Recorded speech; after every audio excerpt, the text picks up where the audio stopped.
Good afternoon, everyone, and welcome to the Government of Anguilla's virtual press conference. This is the third press conference for May, and we have a packed agenda for this afternoon. We will be keeping it as brief as possible. We don't want to waste your time. We want to ensure that persons are able to go back through the live if any information is given that they want to recap on. So we will be going through the list quite quickly. I'd like to start with a word of prayer, and then we will move on through the agenda with a minute of silence. So if you join me in this prayer. Thank you, Heavenly Father, for allowing us to gather here today in this virtual forum. Thank you, Lord, for giving us the gift of life. And Father, though we face difficult times, I pray that you empower us to be our brothers and sisters' keepers. Lord, I pray that you assist us in communicating with our people and reaching our people. Dear Lord, we are merely flawed humans enlisted to your service, trying to do your will. Enable us by your grace to lead this country in the right direction. Lord, in this moment and around the world, we pray for all who are ill, those who are facing difficult circumstances and tough times. We pray that you will continue to be the same God now and forever to every one of your people. In Jesus' name I pray, amen.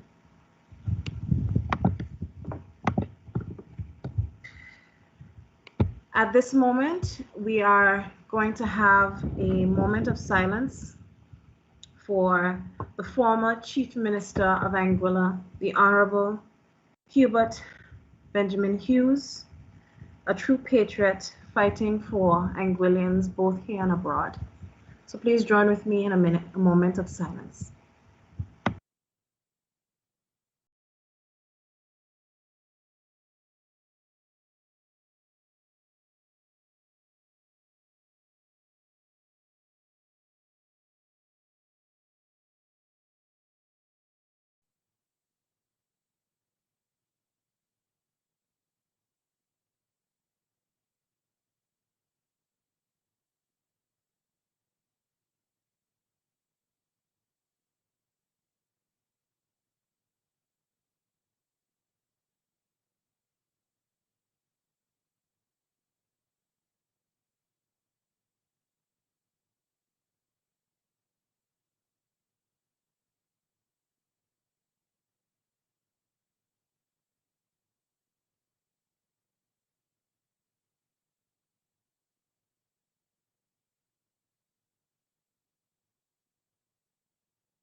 And now we will have the opening remarks from the Honorable Premier, Dr. Ellis Webster.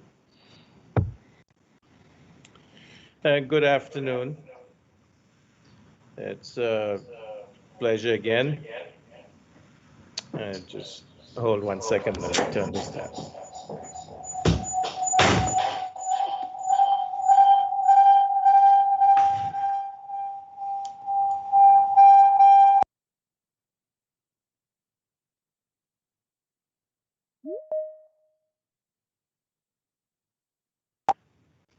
Apologize for that. I have two computers going at the same time. I just wanted, to thank you, Minister, for that moment of silence for fallen patriot. God certainly, knows that he has been through a lot, fought a strong battle, and he has called him home. I want to thank him for his service and thank his family for lending us to this country of ours for so many years, where he toiled on the battlefield to get Anguilla progressed to where we are now. And so I want to say that, I owe my political career to him and to his leadership and his guidance, at times admonitions, and certainly, want to say that Anguilla, has lost a hero. So thank you for that opportunity.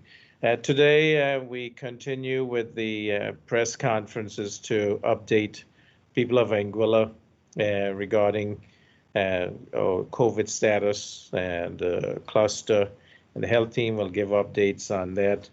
But I just wanted to say I've been getting a lot of questions from persons about medical underlying conditions and the effect of COVID, and also whether they can take the vaccine. And so I'll start off by saying that everyone 18 years and older can take COVID-19 vaccine, except those who are allergic to the ingredients or who are pregnant and have some medical condition that would contraindicated, and so those are, there are very few who are not who cannot take the AstraZeneca vaccine. Certainly, the Centers for Disease Control, the World Health Organization, Public Health UK have all said that widespread vaccination is a critical tool to help stop COVID-19 pandemic. And the same thing here in Anguilla. That is what it will take to get us past this pandemic, is widespread vaccination. And we talk about 70% of the population being vaccinated as an indicator of herd immunity, which would mean that if we have 70% or more of the population vaccinated, the chance of someone who has the infection passing it on to somebody who is not vaccinated is very, very small when you have those are surrounded by vaccinated persons. And we have to think about children who cannot be vaccinated, pregnant women who it was not studied enough on, and those with medical conditions where who cannot take the vaccine. But there's many, many medical conditions, and it is recommended that persons who have underlying medical conditions get vaccinated because those are the most vulnerable. Those are the ones who will end up hospitalized on a ventilator or dying if they get infected with COVID-19. And so this applies to persons who are immunocompromised, those with HIV, those who've had kidney transplant, other types of transplants, they can all take the vaccine. Autoimmune conditions such as lupus, arthritis, scleroderma, other autoimmune disorders can take the vaccine. Cancer, chronic kidney disease, diabetes.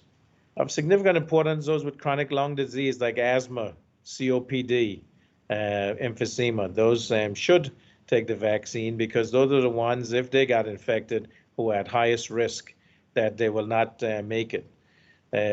Heart conditions, diabetes, obesity, sickle cell, those who smoke are at higher risk if they got infected to having severe disease and to end up on a ventilator and maybe not making it. Persons with stroke, those are all. So essentially, just about everybody, unless you're allergic to the ingredients in the vaccine or you have one of the rare medical conditions where you are contraindicated to get the vaccine, or you're pregnant, or you're under 18 for AstraZeneca, everybody else can get the vaccine. And just want to say that, this is World Lupus Day, and so we want to, say for those who have that debilitating disease, we, want to basically say we wish you well. And we certainly know that there are persons anguilla with lupus. There are persons anguilla who have had lupus and passed, and those who have it who are living with it and struggling along. And we do wish God's blessings and healing upon you. And then I heard it's Nurses Week also, and we know that nurses are frontline, have been doing the work. I always said that the nurses are the most important part of healthcare service, because we doctors we give the orders, and the nurses are the ones who take care of the patients. So except the CMO, of course, she has to be in there, getting hands dirty, trying to get us through this pandemic. So we thank you, Doc, for that. And so basically, we're here today to continue to get the updates, to know where we are, and so you can ask the questions. We are very approachable, but I want you to know that this is one of those times which will determine Anguilla's future, and I don't say that lightly, because history will show that the health team has done a mammoth task of getting Anguilla to this point where we are essentially safe. We have the cluster still, which is something we have to be concerned about, because we don't know yet that we have gone past it. But certainly we are working in that direction, and by staying home and following the protocols and the regulations, people of Anguilla have helped to stem the spread of this virus from the cluster.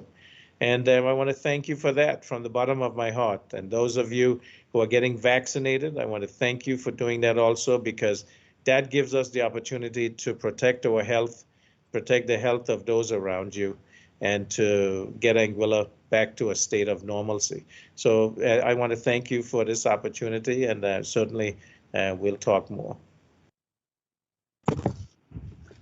Thank you, Premier, for that opening statement, and thank you for bringing awareness to today being Lupus Awareness Day and Nurses Week. We know that we have many thanks to give to the nursing and the health team at the Ministry of Health for all that they're doing to keep us safe at this time. We're now going to move to the COVID-19 cluster updates from the CMO and the PS of Health.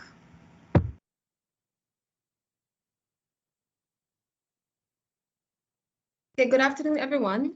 So on this Monday, we have some new things to report. Last time we gave an update was current up to the afternoon of Friday, 2:15, when we had the sequencing information from the cluster. As of today, May 10th, and at that time we had confirmed 65 cases locally from the cluster.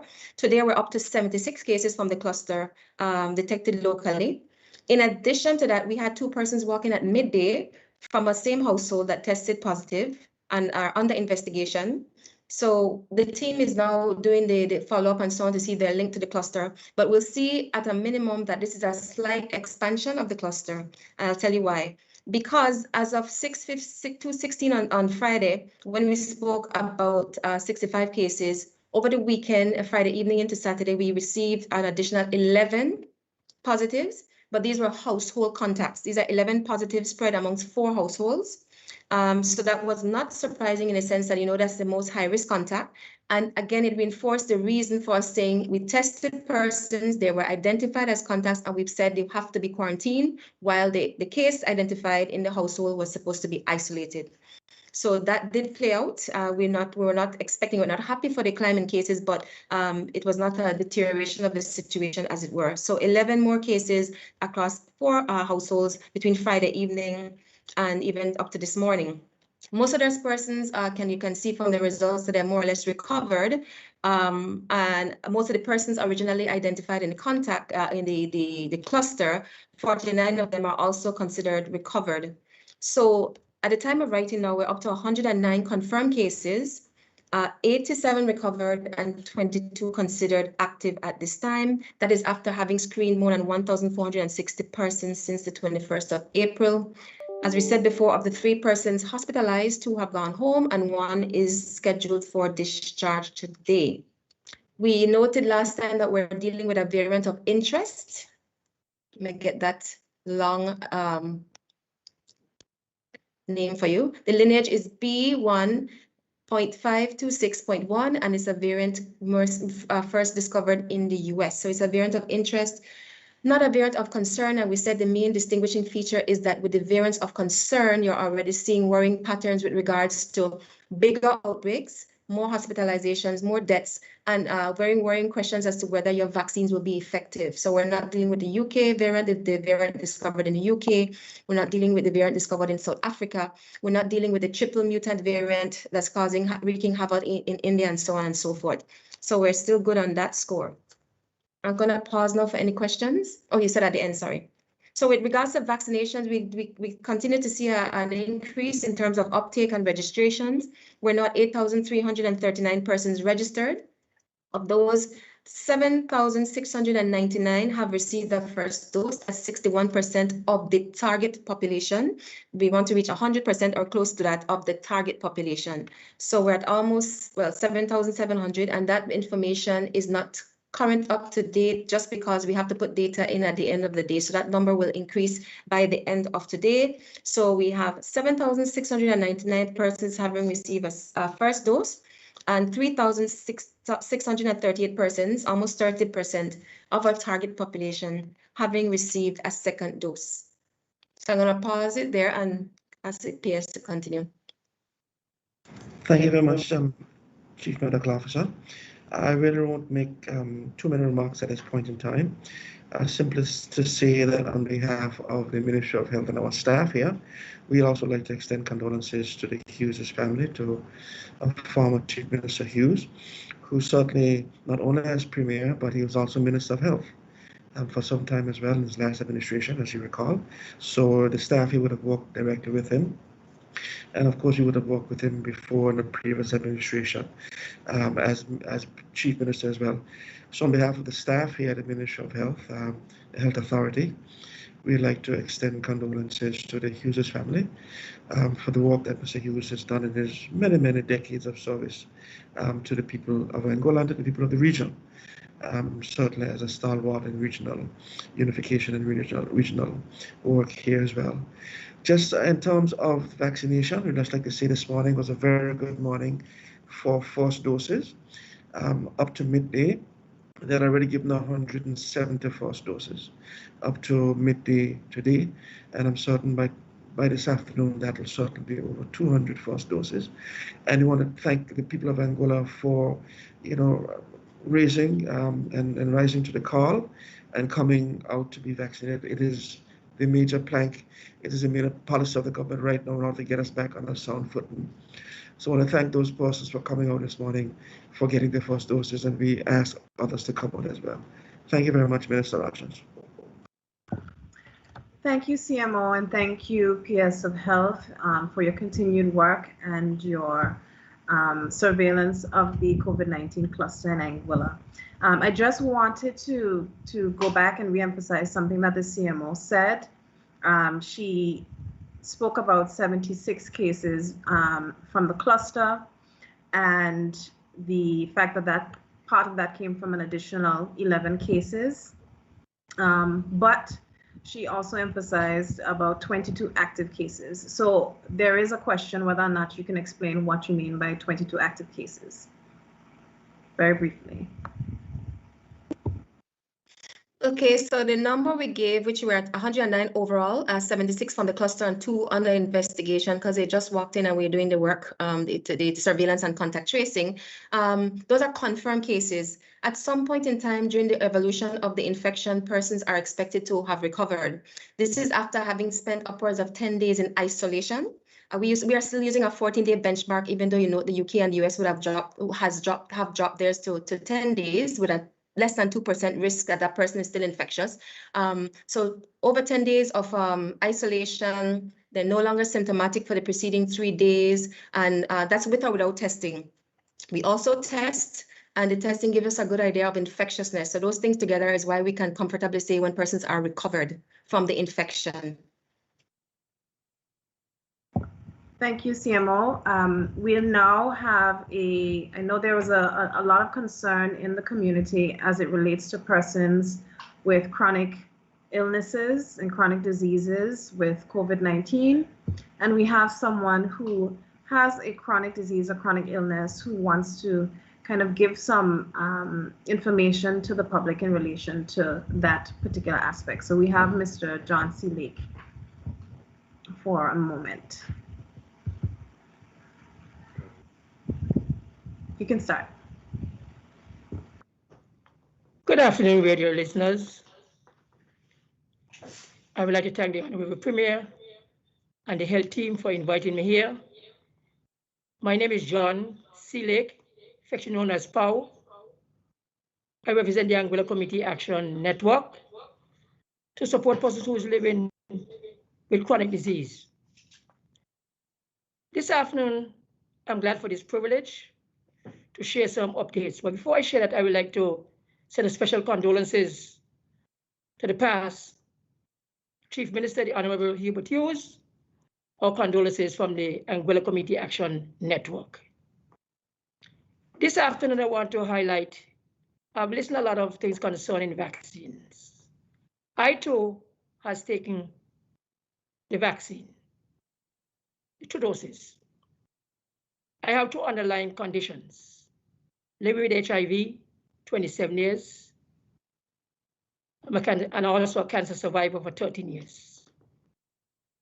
I am here to encourage all persons with underlying conditions. And these underlying conditions come with good nutrition. And it's so much has been said about persons with chronic disease. But one of the things I realized that persons has been influenced by social media, what they hear, and not thinking of themselves in terms of their health. But I want to encourage all those persons out there with chronic disease. One, if you're in fear, check your doctor. And after checking your doctor, then you can make your decisions, but do not do it on your own self. So I'm saying to all these people here in Anguilla who listen to social media, I listen to people, all the critics and everything, but we need to push them aside. We are so grateful to have free vaccines, while other West countries is crying for the same vaccine that we are taking. So I'm here to encourage all the people of Anguilla to take the vaccine because it's very important. And I think that one of the things that Anguilla is not experiencing, yes, we heard about 3 persons hospitalized, but we're not facing the heavy impact of the disease. We're not seeing anybody lying down on the floors, anybody's dead. We're not seeing that. And I think that that is what we're waiting to hear. But I want to say I have to congratulate the health team because we're well prepared in terms of giving it a good service and the untaxed with contact tracing. And we have to realize we have to blame ourselves. And for blaming ourselves, this is where we come to in terms of cluster. And the health team is out there telling you all, use all the necessary things that you can do, but we need to follow the precautionary steps. So I want to thank you all for these tips. Thank you so much, Paul. Thank you for your intervention. We're going to move on just because we know that we have a number of persons and some questions and answers, but we're going to move on to the Commissioner of Police for his update in terms of policing and enforcement. Yeah, good afternoon, everyone. It's a little bit like the last few days, really. It's been a fantastic last few days in the sense that everybody's been really compliant, so we'd like to thank everybody for that.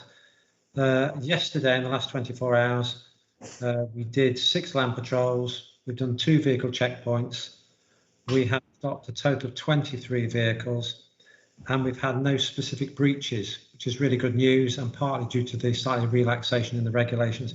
Really good news. We've had 3 sea patrols, and we've had no sightings of any boats coming into our waters again, so that's really good news as well. And again, on behalf of the Royal Angular Police Force, again, we'd just like to extend our condolences to the Hughes family. Really sad news. I know he was well respected amongst the staff within the RAPF. And that really concludes my update for today. Thank you very much, Commissioner of Police. That was very succinct, and we appreciate that. It's great news to hear that the people of Anguilla are doing their utmost to abide by the regulations. We do have a question coming through. We are moving now to the question and answer segment. We have a question from the Anguillian, and I'm going to allow them to ask the question now. Good afternoon, James Harrigan here from the Anguillian. Would like to say condolences, deepest sympathy to the Hughes family on the passing of our beloved Chief Minister, Mr. Hubert Hughes. I have 2 questions in particular for the Premier. I'll ask them in one go. The first one is that the Premier mentioned 3 inhibitions that are allowed for people not to take the vaccine. The first one being pregnant women, the second one being under 18, and the third one, he said, if you are allergic to ingredients of the vaccine. Now the question is, can we tell with certainty what are the ingredients of the vaccine? The second question is this. Premier, I received a call recently from a friend of mine who said that one of our colleagues refuses to take the mandatory vaccine when it becomes mandatory. Her objections is not due to health reasons or religious reasons, but she feels violated, as she says, in having to inject something into her body which she does not feel comfortable taking. She even laments over the prospect of losing her job, and she's quite depressed over all of this. What response would you have to someone like this? Thank you.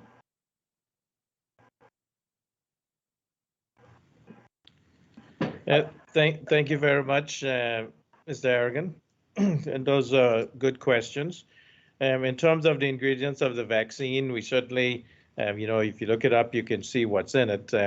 Most of the time, what we mean by that is if you've had a vaccine before and you reacted to it, an adverse reaction, most of the time that would be something we get anaphylaxis, have trouble breathing, or then that would be a person who we'd not recommend to take the vaccine. Other than that, there are very few persons who would react to the vaccine adversely in that way. Even we talk about the person's a very rare chance of getting a blood clot. Again, the chance of that is so rare, and it's you can't predict beforehand who would get it, of course. But given that the numbers are so small that would get that, that would not be a contraindication to not take the vaccine. In terms of the person who said if this is mandatory for frontline workers and that person is a frontline worker, then we would say, the goal here is that we want to make sure that we get enough persons vaccinated so we have a safe community. And you said that the person does not have a medical condition that would contraindicate, does not have even religious convictions that would prevent. It's just principles stand. There is no right to work. And so if an employer decides that that person, cannot be, in near contact with persons whether it's persons from the public or visitors coming in, say in the hospitality sector, then they can try to find a job in the back of house. And if that's not possible, then, again, there's no right there that, that the person would have if that is the choice they make. And so certainly that's a choice. You choose not to do it, but that doesn't mean that an employer has to put everybody else in jeopardy, because there is a risk to a person who's not vaccinated getting infected, themselves getting sick or transmitting the virus to someone else who cannot get vaccinated. So that person would not have that choice because they can't be vaccinated, such as a child or a pregnant person, and you are choosing that as an option. So that's all I can say about that. I would say, we'd rather not have to mandate things, but certainly when it's necessary in a pandemic, the Public Health Act does allow, for specific sectors, especially persons who would be coming in contact with persons where the risk is high, that is allowed. And the Constitution also allows that in a pandemic that the Public Health Act takes certain precedents. I don't know if the Permanent Secretary of Health has anything else to add to that before, but that is the position.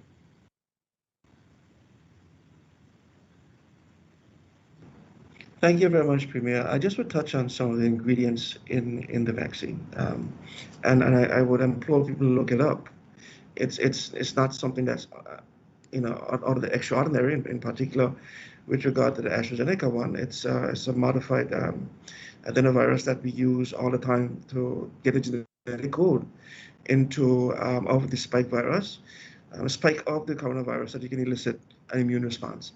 This does not in any way go into your DNA, does not in any way change your DNA, it does not go into any nucleus of any cells. All it simply does is introduce the spike protein genetic code so that your body can elicit a response to it. So that when you do see the real virus, then you're already primed, your body's already primed with T cells and certainly other antibodies to attack the virus so that it doesn't have a chance to multiply in your body. So I would ask everybody to look it up. The ingredients are there online. You can just go to AstraZeneca website and you can find what they are. Straightforward. Thank you, PS. Thank you, Premier. We're going to have two questions from the media, and then we're going to get one from Ms. Hennis.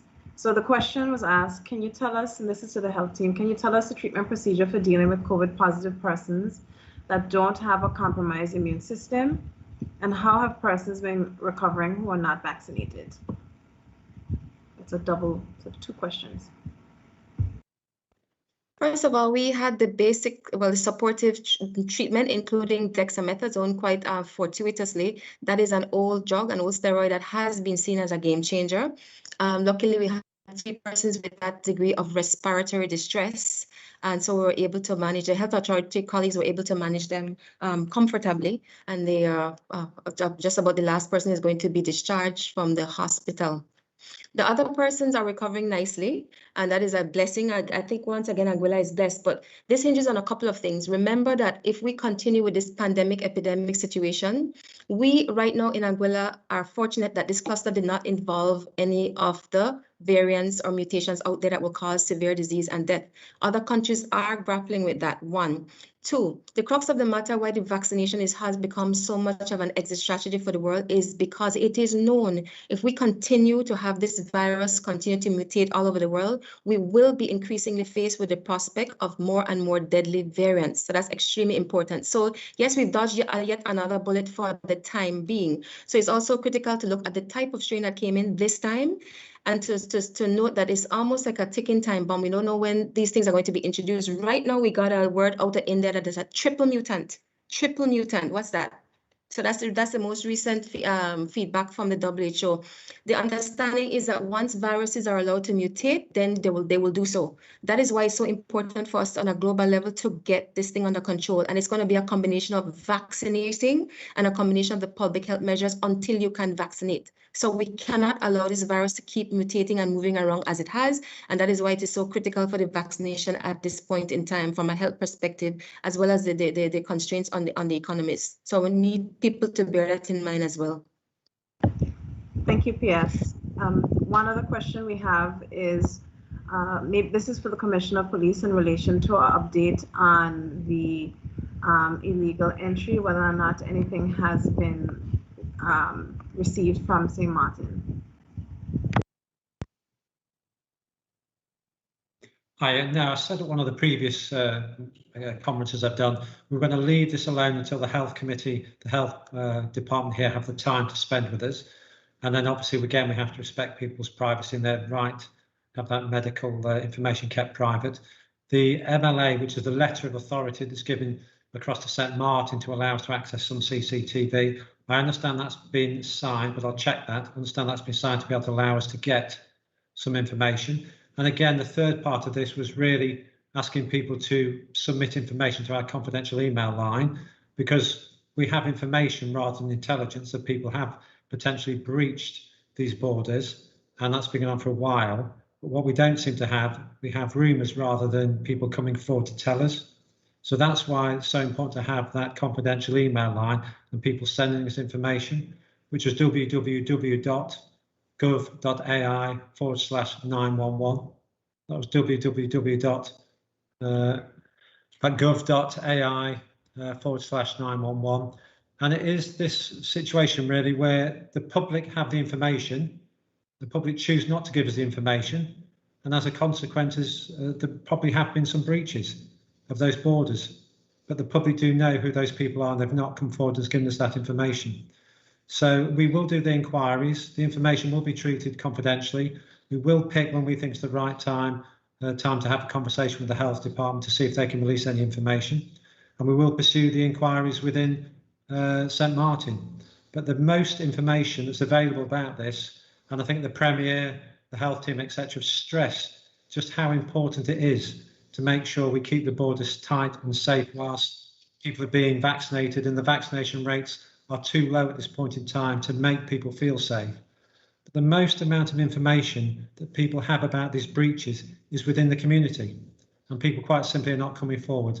So I'd appeal to anybody who has that information. We will certainly complete any investigations we have, but people have to, again, be willing to give us the information or the facilities to gather that information to be able to complete those investigations. But rest assured, as you can see on the daily briefing, the previous daily briefings, you know, we will pursue people if we can, but that does rely on evidence and does rely on the support of the local community. And I say again for the third time, that's where the information is. So if you have information about this, and even if you believe in the future that as this process starts to slow down, people are breaching those rules and regulations, please submit it to us and we will definitely follow it up. Thank you, Commissioner of Police. We have a question from Ms. Hennis from the Radio Anguilla. Good afternoon. My question is to the Minister of Education. We know that the schools are due to reopen on the June 1st and even later in March for exams. Could you tell us what procedures or protocols are in place for students returning to school? Thank you for that question. There is going to be a staged approach, and there's going to be an education update following shortly. Schools are scheduled to reopen. We have the go-ahead from the health team, but the education team is also working on some guidelines with what that will look like, and we will update the public when those protocols have been finalized. Thank you. I have a question from Brenda Carty. Good afternoon. Yes, I want some clarification in relation to restaurants. This week, people who are fully vaccinated can go and sit down in restaurants. Many of the restaurants are still doing takeouts. but there seems to be some discrepancy about timing. For both these events, the time 4 o'clock, 6 o'clock, or later? At this time, everything still closes at 4 up until the 14th of this month.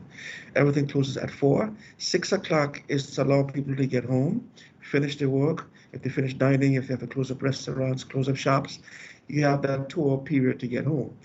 6 p.m. is when the persons are required to be at home, but certainly we are requiring that at this point in time that all facilities close at 4.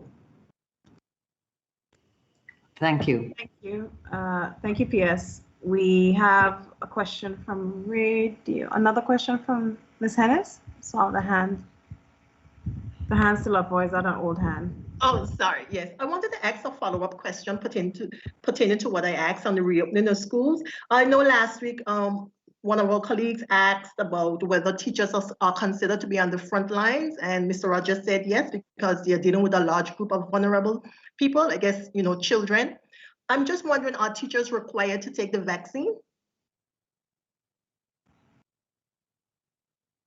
When we get to the regulations, we will be able to update the public as to what sectors are identified. Okay, thank you. The PS might be able to give any further explanation. No, at this time, the answer still remains the same. Once we're dealing with vulnerable groups, we will expect people to be vaccinated. At that point in time, we will give more details on this.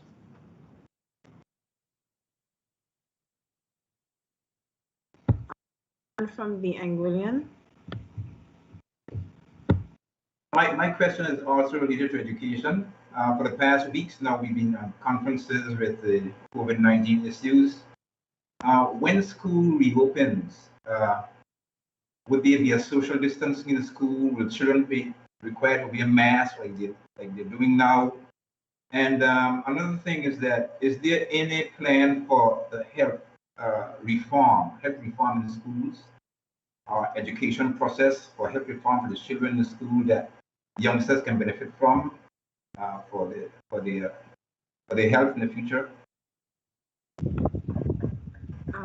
I'll attempt to answer the first question, which I think touches on what are the protocols that will be in place when schools or if schools are asked to reopen.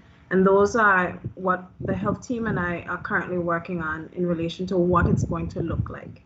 Obviously, I know that people are waiting for answers and we will be able to come to them, but we want to make sure that we can finalize everything before we publish them, so you know exactly what is requested.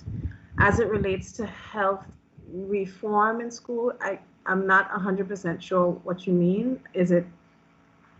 Could you explain? An education program to enlighten children on the benefits of health practices, proper health practices, and to provide a prevention against things like viruses and so on. Well, I would say that's a standard practice. That's part of every curriculum, and that will continue to be reinforced, certainly. But just to concur with what the minister said, everything is going to depend on how this evolves and the epidemiological situation in a few weeks. So it's hard to project into the future. We can only hope for the best, but prepare for the worst. And everything will be dictated by the epidemiological situation at that time. Okay, thank you very much, then. Thank you. We also had a question about to the Premier about why are the churches closed at this particular point in time.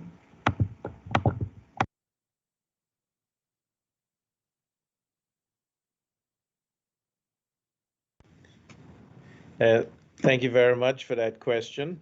We are still in a cluster, which is a public health emergency, a crisis, and it was necessary to keep people away from each other, because we didn't know the extent of that cluster, and we're getting a better handle on it now.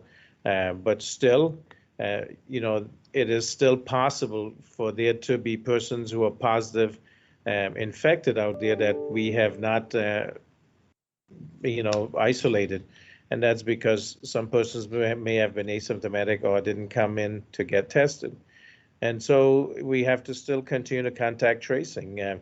Even these new cases, even though we feel that they are part of the cluster, we still have to know where they've been, who they've been around. And so we want to reduce the chance of persons coming into contact with someone that they could have gotten and infected by and then spreading it. We do know, and the PS will say, that, back in Washington State, there was in church, there was a choir where one person went in and infected 58 persons, and that basically spread like wildfire. So, and at churches, you're singing, it's not like you're quiet, you're hiding behind a mask, and so this is what we're trying to avoid right now until we get this under control and we know the epidemiology of it, and also the extent we will need to continue. And as we had said earlier, we want to have 2 incubation cycles so that we can basically burn out any of the COVID that may still be out there. Yes, certainly. And as the Premier said, this is really about mass gatherings and mass gatherings in indoor spaces, which are particularly high risk. So we're beseeching persons to look at it from the scientific point of view and not too much attribute. We're not against church, certainly not, or anything like that. It's just about indoor mass gatherings, which have been proven to be the most high risk type of gathering. And in addition to some of the aspects, you tend to produce more what they call aerosols, more infectious particles by singing, by talking, by closed spaces indoors. So we're just trying to be extremely careful. We see where this virus can go with just a slip. So we're just asking people to be patient. It's just a couple more weeks. Let's see where we are and let's work through this together. Yes, certainly. I'd like to add that as well. I mean, it has been proven if you look at the CDC information. If you look at information that we get on a daily basis from the US, churches have been deemed as places for super spreading events. It's close-knit. We sing, we hug each other, we welcome each other. It's very difficult to do those things and not spread a virus. I mean, if you look at what happened in the US over the last few months, in November of last year, there was this church, this special denomination that had 3 different campuses in San Diego, and they spread it like wildfire. 64 cases with 3 outbreaks. In North Carolina, in December of last year, this church spread 200 people. It was just spread wild throughout the congregation. 20 persons and 12 died. In Massachusetts last year as well, there were 36 cases, 36 clusters just from churches, 316 confirmed cases, and certainly that spread through the community as well. And Mount Vernon, Washington State, in terms of what the Premier just spoke about, this one person in a choir spread it to 52 persons in that choir in March of last year, and then 2 people died. So the CDC has always advised that it's very difficult to social distance in churches. And even if you do social distance, the way you sing and you pray and you say hallelujah and you on the top of your voice, sometimes aerosols can spread, this droplets can spread very quickly and very far. So we are not doing this out of a need to have churches stop. We're doing it out of a need to break transmission, to ensure that based on the scientific information we have, to ensure that we try to get a handle on this. And it has been shown that these viruses can spread very quickly through congregations. Thank you, PS, Premier, and CMO. We have one other question which relates to tourism, which was asking about the visitor portal being operational and whether or not when it's going to be up and running.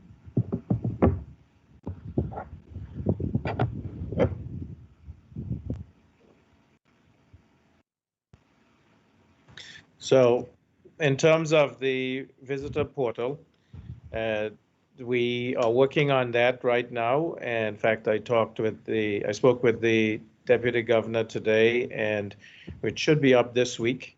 We are switching over to where DITES, Department for information technology and e-government services. We'll be setting it up and getting it managed.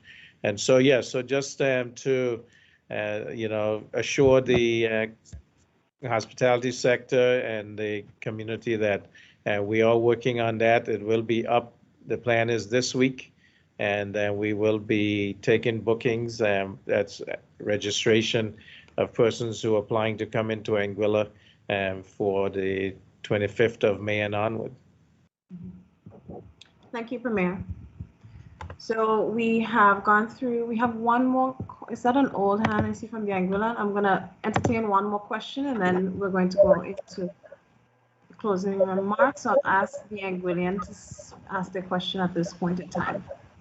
Yes, thank you, Minister.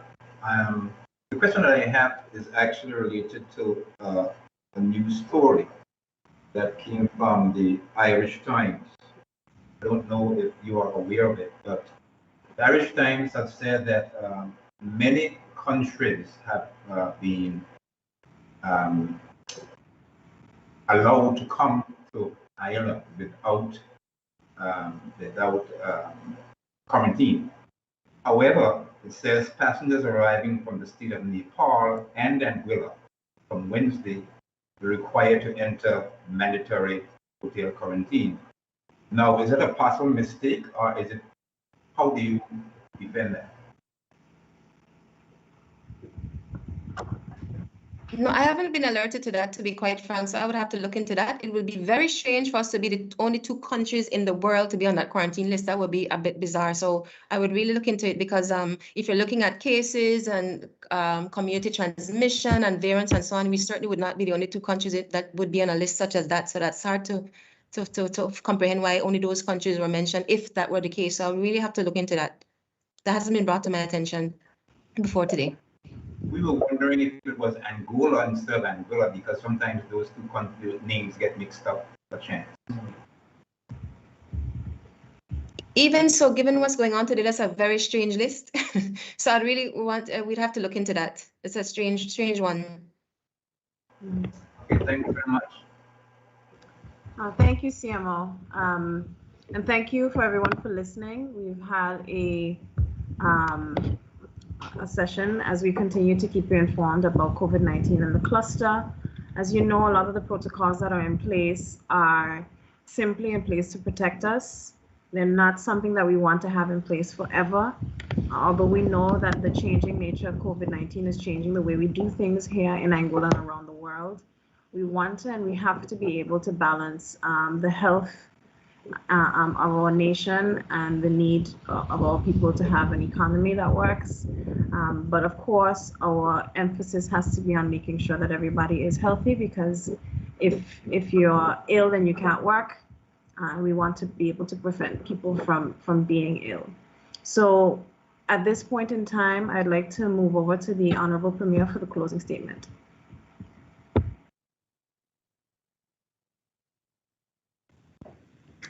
Thank you very much, Minister, and for moderating today. It's the beginning of a new week, and certainly the update with the more positive cases is, it's a little concerning.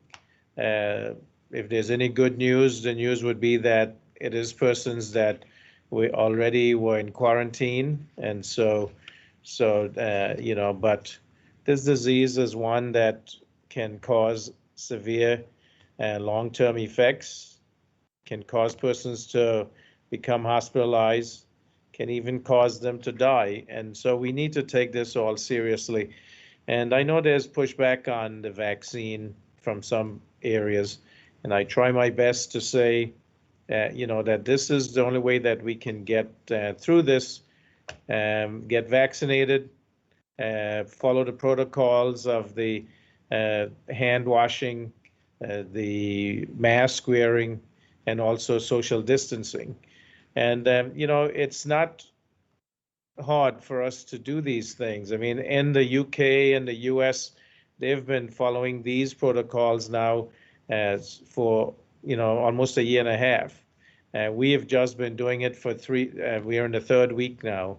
And I'm just asking that people be patient, trust the science, trust the epidemiology, the public health, that we are doing what is necessary to keep you safe and to save your lives. And, it may be inconvenient, but it's certainly death is not one that we want to deal with.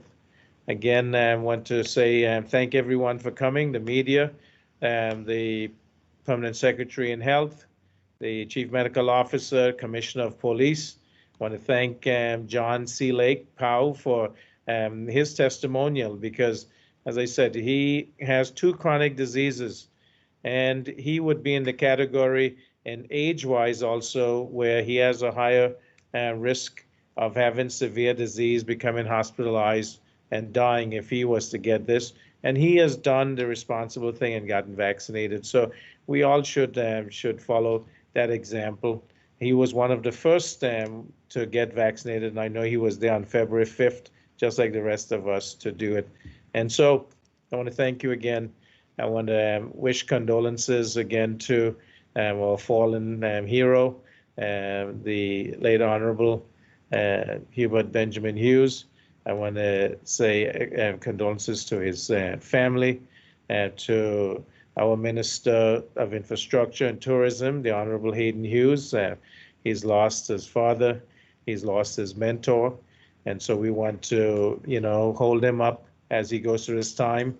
His brother Greg, and also his mom, Teacher Norma. She has been there through thick and thin, through the good times and the bad, and I want her to know that, whatever she needs from us, we are here. Thank you again, and I wish everyone stays safe, stay home, and let's get through this, and I know we'll come out better on the other side. So may God bless you, and may God continue to bless Anguilla.